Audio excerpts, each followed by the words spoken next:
সুপ্রিয় শিক্ষার্থী, অনলাইন ক্লাসে তোমাদের স্বাগতম। আমি তোমাদের সাথে আছি রবিন আহমেদ জুয়েল। আজকে আমরা একটা ইম্পর্টেন্ট টপিক নিয়ে আলোচনা করব। এটা হচ্ছে বহুপদী সমীকরণ, ম্যাথ সেকেন্ড পেপারে।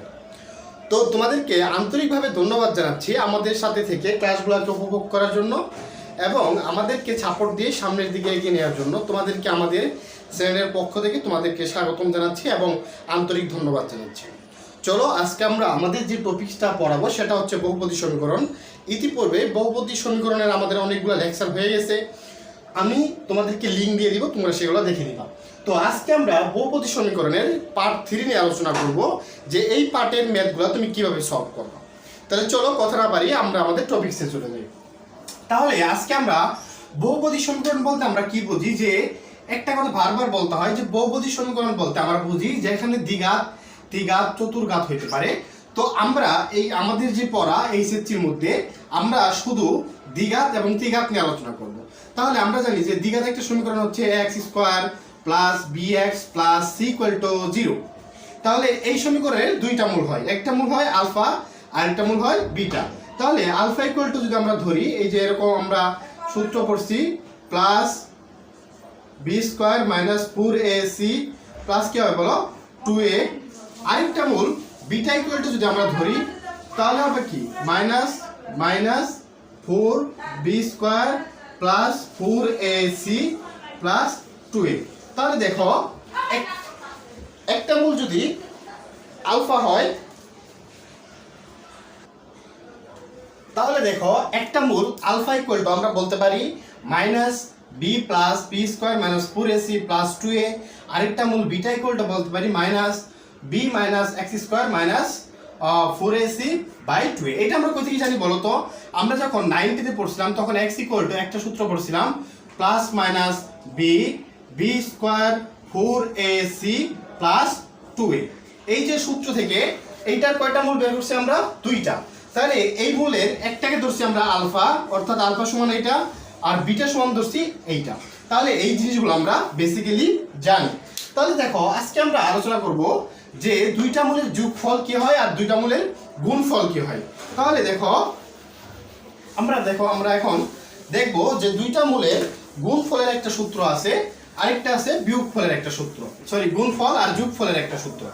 তাহলে দেখো এখানে যদি আমরা বের করি যে দুইটা মূল আলফা বিটা, তাহলে আলফা প্লাস বিটা এর যোগফলের অর্থাৎ মূলদের যোগফলের একটা সূত্র আছে, মাইনাস এক্স এর যাতে সাথে থাকবে সেটা উপরে থাকবে, আর a x² যা থাকবে এটা নিচে হবে, অর্থাৎ -b/a। আবার দুইটা মূলের গুণফল হবে, এই যে ধ্রুবক পদটা থাকবে c, এটা উপরে থাকবে, আর x² এর সাথে যেটা থাকবে সেটা ভাগ হবে। তাহলে দেখো দুইটা সূত্র, একটা হচ্ছে alpha plus beta, alpha into beta = c/a, alpha plus beta = -b/a। এখন তোমরা খেয়াল করো এই যে দুটো সূত্র, এই দুটো সূত্র দিয়ে আমাদের ম্যাথ করতে হবে। তাহলে চলো আমরা এই দুটো সূত্র দিয়ে ম্যাথ সলভ করব। তাহলে এখন দেখো আমরা একটা সমীকরণ যদি দেওয়া থাকে তাহলে আমরা কিভাবে আমাদের অঙ্কগুলা করব আমরা সেটা এখন করাবো। তাহলে দেখো একটা তোমরা ডাক লেখো, যদি একটা কোশ্চেন লেখো, যদি বলো কি আছে x² plus px plus q = 0 সমীকরণের মূলদ্বয়ের পার্থক্য কত হয় বলো? যদি 1 হয় তবে কি করতে হয় বলো তো? প্রমাণ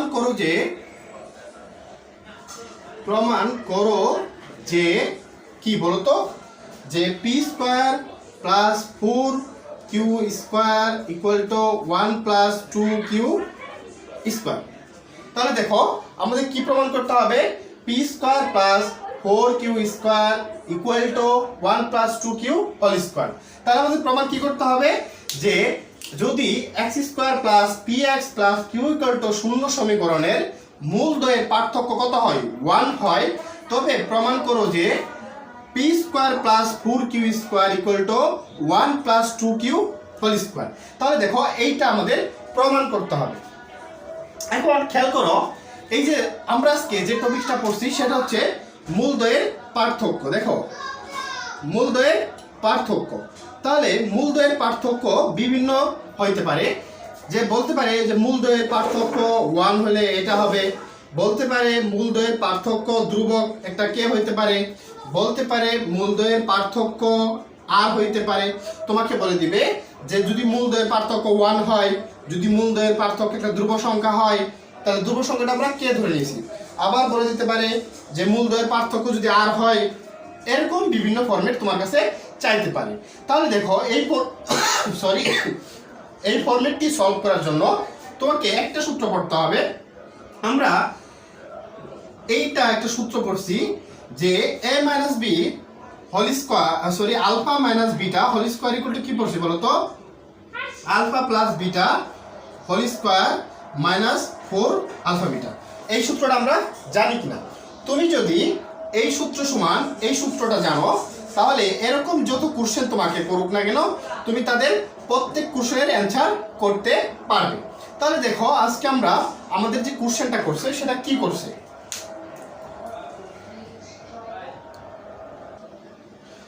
তাহলে দেখো মূলদ্বয়ের পার্থক্য বলতে পারে alpha minus beta equal to 1।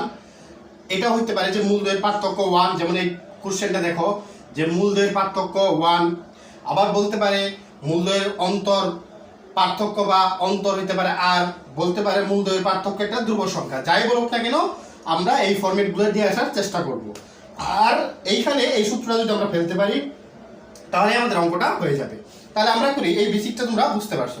তাহলে আমাদের এই সূত্রটা মনে রাখতে হবে, alpha minus beta whole square equal to alpha plus beta whole square minus কি হবে বলো, alpha plus 4 into alpha plus beta. তাহলে এই জিনিসগুলো যদি আমরা জানি তাহলে এই ধরনের প্রবলেম সলভ করতে আমাদের 2 মিনিট লাগবে। চলো কথা না বাড়িয়ে আমরা আমাদের প্রশ্নে চলে যাই। এখন দেখো আমাদের যে কোশ্চেনটা আছে এখানে, কোশ্চেনটা কি বলছে বলো তো, যে এখানে আমাদের কোশ্চেনটা বলছে যে মূলদ্বয়ের একটা সমীকরণ দেওয়া আছে এবং মূলদ্বয়ের পার্থক্য কত দেওয়া আছে বলো তো, 1 দেওয়া আছে, ঠিক না? কি বলা আছে বলো, যে এই যে সমীকরণের মূলদ্বয়ের পার্থক্য 1 হয় তবে প্রমাণ করো যে এটা। ওকে, তাহলে আমরা সলিউশনে চলে যাই। কি সমীকরণ দেওয়া আছে, x square px plus q equal to 0। তাহলে সমীকরণের কয়টা মূল থাকে আমরা জানি, 2টা, কারণ এটা একটা দ্বিঘাত সমীকরণ। মূল কি ধরলাম, আলফা কমা বিটা। ওকে, তাহলে মূলদ্বয়ের যোগফল একটা সূত্র বের করবো আমরা, কি alpha plus beta equal to x এর সাথে যেটা থাকবে সেটা হবে উপরের মাইনাস b বাই a, তো সূত্র তাহলে কি হবে p বাই, আর দেখো এর জায়গায় কত আছে 1, অর্থাৎ কি alpha plus beta equal to কি হবে বেসিক্যালি মাইনাস p। ঠিক তদ্রূপ ভাবে আমরা যদি গুণফল বের করি যে আলফা ইন্টু বিটা, আলফা বিটার মান কত, তাহলে c বাই a, c এর জায়গায় আছে q, এর জায়গায় আছে 1, অর্থাৎ q হবে q বাই 1 দেওয়ার দরকার নেই। তাহলে দেখো 1 নং সমীকরণ যদি আমরা দেই, 1 নং সমীকরণে আমরা একটা জিনিস পেলাম যে alpha plus beta equal to minus p, আর 2 নং সমীকরণে কি পেলাম বলতো, alpha into beta equal to q। ঠিক আছে, এই দুটো জিনিস আমরা পেয়ে গেছি। এখন দেখো আমাদের যে কোশ্চেনটা বলছে কি বলছে বলতো, তাহলে শর্ত মতে এটা মুছে দিচ্ছি আমরা। শর্ত মতে আমাদের কি বলছে বলো, যে মূলদ্বয়ের পার্থক্য কি হবে, এটাও মুছে দিলাম। কি বলছে বলো, যে শর্ত মতে কি দেওয়া ছিল, যে শর্ত অনুসারে যে মূলদ্বয়ের পার্থক্য কি বলো 1, মূলদ্বয়ের পার্থক্য কত ছিল 1। তাহলে এটা যদি আমরা লিখি বা যদি আমরা গাণিতিকভাবে লিখি কি হবে, alpha minus beta equal to 1, সেটা আমরা আগেই বলছি। এখন এখানে সূত্র ফেলানোর চেষ্টা করবো আমরা বলছি এটাকে যদি স্কোয়ার করি আমরা, পরে স্কোয়ার করি, আবার তোমরা এই লাইনটা বুঝবা না, পরে ঝামেলা করে দেবো। তাহলে alpha minus beta equal to কত আছে 1। তাহলে এটাকে যদি আমরা স্কোয়ার করি, তাহলে কেন স্কোয়ার করবো, সূত্র ফেলানোর জন্য 1 স্কোয়ার। তাহলে 1 এর কোনো মান দেওয়ার প্রয়োজন নাই, কারণ স্কোয়ার যে কথা 1ই সেম কথা। তাহলে এটার সূত্র কি পড়ে যাবে, alpha plus beta whole square minus 4 alpha beta equal to 1। দেখো এইটুকু বুঝতে পারছো কিনা, কিছুই করি নাই, শুধু যে শর্তটা আছে সেই শর্তটা আমরা লিখছি যে alpha minus beta equal to 1। তাহলে alpha minus beta whole square করছি, এটা যেহেতু স্কোয়ার করলে 1ই হবে, 1 লিখছি। তারপর আমরা কি করছি বলতো, এটাকে সূত্র ফেলছি, কারণ আমরা এই সূত্রটা জানি। এখন দেখো 1 নং থেকে আমরা মান বসাবো। আলফা প্লাস বিটার মান আছে মাইনাস পি এবং আলফা ইন্টু বিটার মান আছে কিউ। তাহলে মান বসিয়ে দিই আমরা। তাহলে দেখো মান বসিয়ে, দেখো 1 ও 2 নং থেকে মান বসিয়ে, তাহলে minus p whole square minus 4 alpha বিটার মান কত আছে কিউ ইকুয়াল টু 1। দেখো তো বুঝতে পারছো কিনা, আমরা কিন্তু আলফা বিটার মানটা নিয়েছি। তাহলে এইটুকু আমরা মুছে দিচ্ছি। এখন তোমরা খেয়াল করো যে এইটাকে আমরা ক্যালকুলেট করতে পারি যে p square equal to 4 minus 4 cube, ঠিক কিনা, ইকুয়াল টু 1। তাহলে আমরা যদি কিউবটারে ওইদিকে নিয়ে যাই 4 কিউবটারে, তাহলে এটা হয়। এখন দেখো আমাদের প্রমাণ ছিল কি যে p square 4 q square equal to 1 plus 2 q কি বলো হোল স্কোয়ার, এটা প্রমাণ করতে হবে, কিন্তু এইটা আমাদের আসে নাই। তাহলে দেখো তো পি স্কোয়ারের সাথে কত যোগ করলে আমাদের ওই প্রমাণটা আসবে। এখানে তো পি স্কোয়ার আছে, তাহলে আমরা কত যোগ করলে এই প্রমাণটা আসবে 4 কিউ স্কোয়ার। তাহলে p square plus 4 q square 1 plus 4 q square, এটা আমরা উভয় পক্ষে যোগ করছি। দেখো এই কিউ স্কোয়ার কি উভয় পক্ষে আছে, তাহলে এটা থাকলো p square plus 4 q square equal to, এটা কি দেখো তো 1 প্লাস 2 কিউবের সূত্র পড়ে যায়, দেখো একই কিনা, দেখো বুঝতে পারছো কিনা। তাহলে এই যে হলো আমাদের প্রমাণ। তাহলে আমি আশা করি তোমরা এটা বুঝতে পারছো। যদি তোমাদের এরকম কোনো পার্থক্য থাকে যে মূলদ্বয়ের পার্থক্য 1 বলতে পারে, মূলদ্বয়ের পার্থক্য একটা ধ্রুব সংখ্যা, যে কোনো কিছু এখানে তোমাকে বলতে পারে, তাহলে তুমি এভাবে অঙ্কটা করার চেষ্টা করবা। তাহলে আশা করি এই অঙ্কটা বুঝতে পারছো। এখন আমরা আরেকটা অঙ্ক তোমাদের করাবো। চলো আমরা আরেকটা দাগ এখানে লিখবো। দেখো এখন আমরা আরেকটা অঙ্ক সলভ করার আগে তোমাদের সাথে একটু কথা বলে নেই। আশা করি তোমরা এটা বুঝতে পারছো। এখন যদি বুঝো, আমরা একটা বড় অঙ্ক করব যেটা দুইটা সমীকরণ দেওয়া আছে এবং তাদের পার্থক্য যদি একটা ধ্রুব সংখ্যা হয় তাহলে কি হবে। তাহলে চলো আমরা সেই অঙ্কটা সলভ করব। আর যদি তোমাদের কোনো প্রবলেম থাকে আমাদের অবশ্যই কমেন্ট বক্সে তোমরা বলতে পারো এবং তোমাদের প্রবলেম সলভ করে দেওয়ার চেষ্টা করব। ওকে, তাহলে দেখো এখানে আমরা আবার দ্বিতীয় যে অঙ্কটা আছে সেটাকে লিখবো। সেটার দাগটা দেওয়া আছে আমাদের, যে তোমাকে বলছে দুইটা সমীকরণ দেওয়া আছে যে যদি কি দেওয়া আছে বলো, x square b x plus c equal to 0 এবং কি দেওয়া আছে বলো, x square plus c x plus b equal to 0 হয় এবং এই সমীকরণ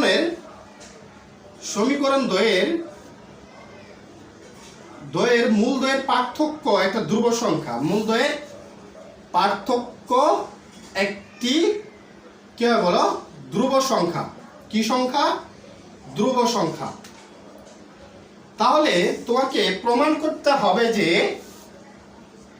কি প্রমাণ করতে হবে বলো, প্রমাণ করতে হবে যে b plus c plus 4 equal to 0। দেখো এখানে দুইটা সমীকরণ দেওয়া আছে, একটা আছে x square minus b x plus c equal to 0, আরেকটা সমীকরণ দেওয়া আছে x square minus c x plus b equal to 0।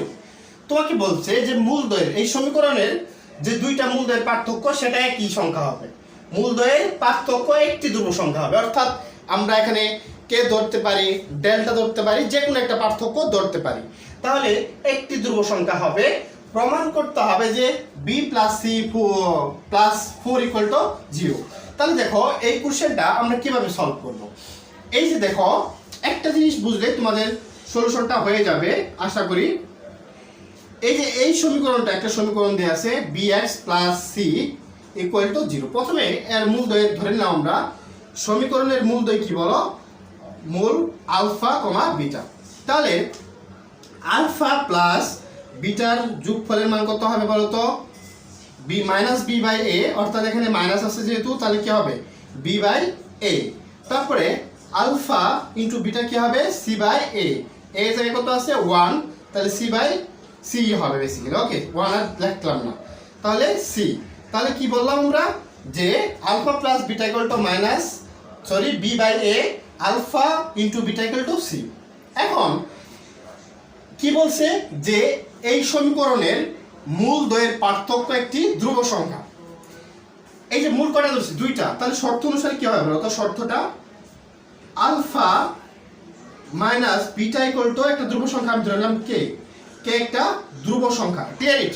এইটুকু বুঝছো কিনা?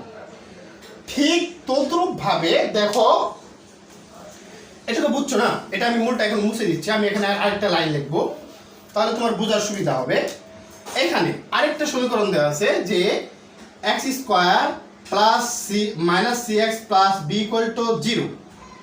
ধরলাম মূল কি হয় আলফা বিটা, এটা তো এটাকে আমরা ধরলাম, এটার মূল ধরলাম আমরা, এটার মূল কি ধরছি আমরা আলফা কমা বিটা। এটাকে যেহেতু একই হয়ে যাবে সেটাকে ধরে নিলাম আলফা প্রাইম আর বিটা প্রাইম। তাহলে সমীকরণের মূল আলফা প্রাইম আর বিটা প্রাইম, তাহলে আলফা প্রাইম প্লাস বিটা প্রাইমের মান কত আমরা জানি মাইনাস বি বাই এ। তাহলে বি এর জায়গায় আছে সি আর মাইনাস এ প্লাস হয়ে যাবে, তাহলে সি। ওকে, আর নিচে 1 লেখার দরকার নেই। আবার alpha prime into beta prime অর্থ কি বি বাই এ, অর্থাৎ এই সি এর জায়গায় আছে বি আর 1 লেখার দরকার, নিচে 1 লেখার দরকার নাই। তাহলে দেখো এটাও আমরা লিখতে পারি না, দেখো তো শর্তটা যে alpha prime minus beta prime equal to k. এই লাইনটা যে বুঝবা তার অঙ্কটা হয়ে গেছে। কারণ তোমাকে বলছে যে এই সমীকরণ এবং এই সমীকরণের দ্বয়ের পার্থক্য একটি ধ্রুব সংখ্যা, অর্থাৎ এই যে এটারও পার্থক্য একটা ধ্রুব সংখ্যা, এটারও একটা ধ্রুব সংখ্যা, অর্থাৎ ধ্রুব যে সংখ্যাটা ধরবো সেটা একই ধরতে হবে। দেখো তো তোমরা এই লাইনটা বুঝতে পারছো কি? তাহলে যদি এই লাইনটা বুঝতে পারো তাহলে আমরা এর পরের স্টেপে যাইতে পারি। তাহলে দেখো এইটুকুর মধ্যে কোনো প্রবলেম আছে কিনা, এই যে লাইনটা বুঝো, এই লাইনটা বুঝো, ঠিক আছে? তাহলে এখন আমরা এই উপরের দাগটা মুছে দিয়ে উপরে চলে যাচ্ছি। তাহলে উপরে আমরা কি করবো বলতো? প্রমাণটা মুছে দিলাম। ওকে, দাগটা অঙ্কটা আমরা মুছে দিচ্ছি। এখন আমরা করব যে এর প্রমাণটা আমরা সলভ করবো। ওকে, এখন দেখো এখানে আমরা কি লিখতে পারি বলতো? লিখতেই পারি, ধরো এটা থেকে আমরা নিব। তাহলে alpha minus beta equal to যেহেতু কে, এখানে আমরা কি করতে পারি বলতো?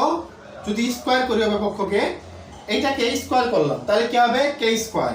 তাহলে এটাকে আবার সূত্র ফেলতে পারি alpha plus beta whole square equal to 4 minus 4 alpha into beta equal to k square. Okay, এখন দেখো এইখান থেকে alpha plus beta equal to minus b by a এর মান, সরি বি বাই বি হবে, শুধু বি বাই এ হবে না, দুঃখিত। এখানে তো এক্স এর সাথে কিছু নাই, আমি এ দিছি কেন? আমি বলছি এর মানটা বসাবো, তাহলে বি। তাহলে আলফা বিটার মানটা কি আছে বি, তাহলে কত হবে বি স্কোয়ার, তাহলে তার মানটা কত হবে বি স্কোয়ার। আবার 4 আলফা বিটার মান কত আছে সি, এটা হবে কত কে স্কোয়ার। ওকে, ঠিক তদ্রূপ ভাবে এইটাকে যদি আমরা বর্গ করি, এইটাকে আলফা প্রাইম বিটা প্রাইমকে যদি আমরা বর্গ করি তাহলে হবে কে স্কোয়ার। তাহলে এখানে alpha prime plus beta prime whole square minus 4 alpha prime plus beta prime equal to হবে কে স্কোয়ার।